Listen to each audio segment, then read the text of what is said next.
Hocam. Tamam. Sen başlarsan asla. Bir başla bunu çekiyorsun. Burada avlandır onu çek. Ana ayakkabı sen ne alıyorsun? Sen devam et. Konuşuyor ha konuşuyor. Gül biraz götürüyor. Murat etine mi abi? Hele kaldır hele şey doğru gidiyor. Murat etine. Sol. Pi. Pi. Bere takımı da oradan giydir onu. Hatta zıptan bu bertbari hava. Tamam.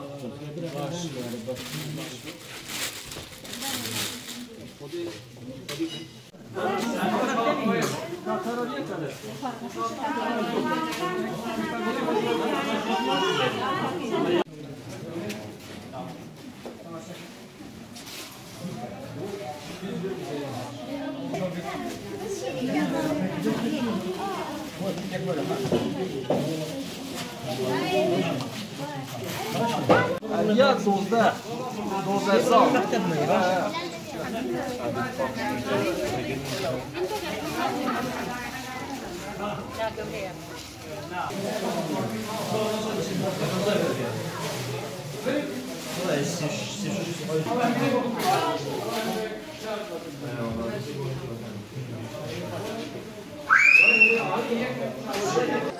جارێک تر بەناوی ڕێکخراوی نەدا و دەستخۆشی لە ڕێکخراوی دەستی هەتیوان دێ سەرپەرشتان دەکەین کە ئەم برابەڕێزان لە دەرەوە هاتن بۆ هاوکاریکردنی ئەو ناڵەتێ نازارانە.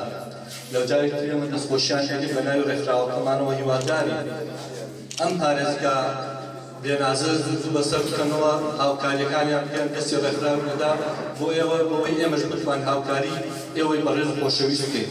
جارێک تر بەخێراتیان دەکەین بەخێر بەسەر. Esselamu Aleyküm ve Rahmetullahi ve Berekatuhu. Avrupa Yedimeli olarak Avrupa'da bağışlardan topladığımız bağışları ve bağışların selamlarını sizlere getirdik. Avrupa'daki hayırseverlerin selamlarını sizlere getirdik.